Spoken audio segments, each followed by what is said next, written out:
Hello students, आज की class में हम लोग वर्गमूल ज्ञात करना सीखते हैं और देखते हैं कि 0.0064 का स्क्वायर रूट क्या होगा या स्क्वायर रूट ऑफ 0.0064।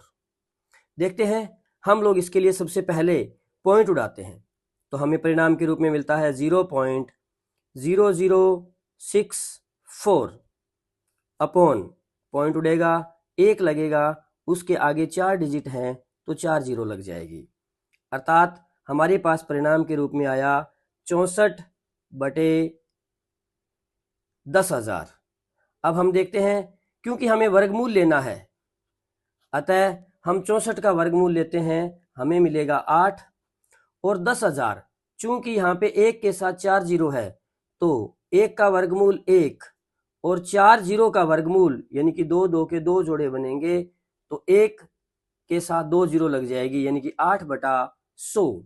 तो हम इसे दशमलव में बदलें तो पीछे से 2 जीरो है तो 2 छोड़ के पॉइंट लगाएंगे तो 8, एक पॉइंट लगाया, जीरो लगाया और फिर पॉइंट लगा दिया तो हमारा रिजल्ट आया 0.08।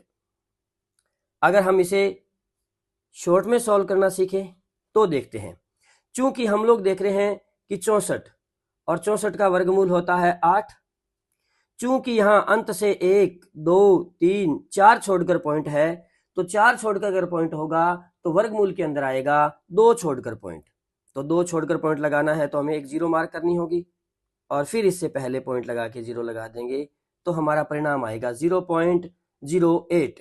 इसी प्रकार हम देखते हैं इसे 0.0225 पॉइंट उड़ाते हैं 10000 यानी कि 225 अपॉन 0000।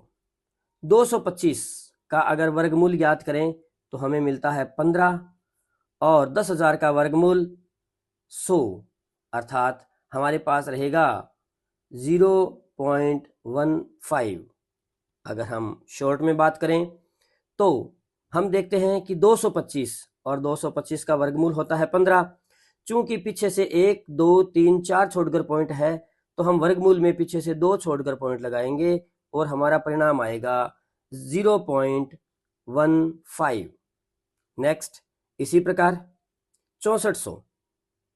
तो देखते हैं 6400 की बात करें तो 0.6400 पॉइंट उड़ाते हैं तो 1 आता है और 4 जीरो लगा देंगे। देखते हैं कि 6400/10,000।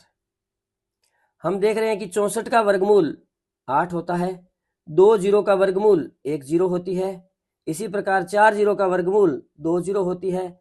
तो हम इसे कह सकते हैं 0.80 या